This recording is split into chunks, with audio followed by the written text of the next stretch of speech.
laki-laki baligh berakal, tidak musafir, tidak sakit, tidak ada uzur syar'i, maka dia wajib mendengarkan wasiat yang masuk ke telinganya, ke otaknya, ke tangkai jantungnya, ke hatinya, ke tulang sumsumnya, bahwa dia mesti takut kepada Allah Subhanahu wa ta'ala. Kalau tidak, maka akan matilah hati yang sudah dititipkan Allah.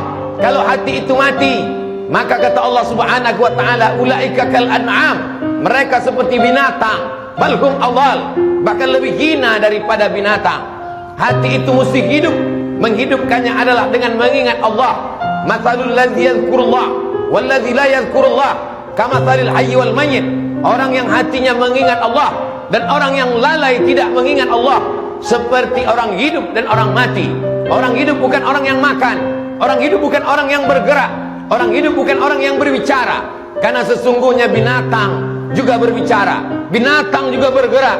Orang yang hidup, yang berfikir adalah orang yang ketika hatinya hidup.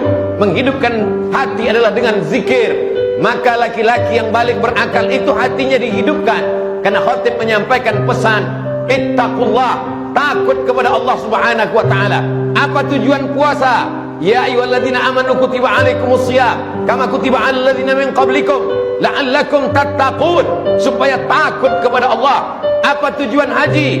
Fala rafatha, jangan melakukan perbuatan kejahatan seksual, wala fusuqa, jangan melakukan perbuatan kejahatan yang bukan seksual, korupsi, makan haram, riba, namimah, wala jidal, tidak kasar lidahnya, mencaci maki, sumpah serapah, berkelahi, membicarakan aib orang lain.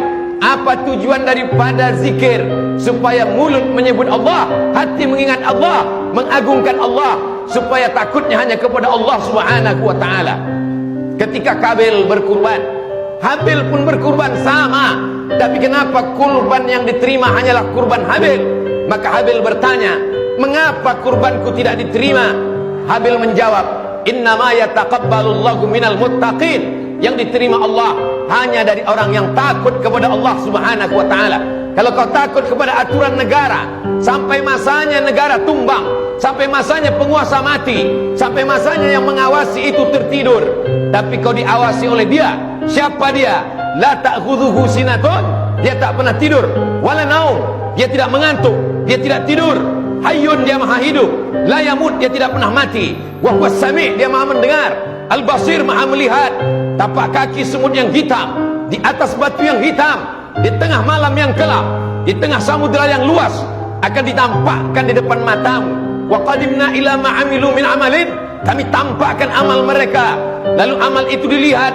Faman ya'mal mithqala dzarratin khairan yarah, sebesar biji sawi, sebesar ujung rambut, sebesar ujung jarum, akan ditampakkan di hadapan Allah Subhanahu wa ta'ala. Hari ini di dunia, kejahatanmu bisa kau hilangkan dengan uang yang kau miliki, kejahatanmu bisa kau lenyapkan dengan kekuasaan yang ada di ujung jarimu.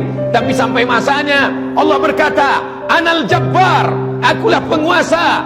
Mainal Jabbarun, mana penguasa-penguasa yang lain? Semuanya mati. Kullu nafsin dha'iqatul maut, semua yang bernyawa, semua yang bernafas mati menghadap Allah Subhanahu wa ta'ala.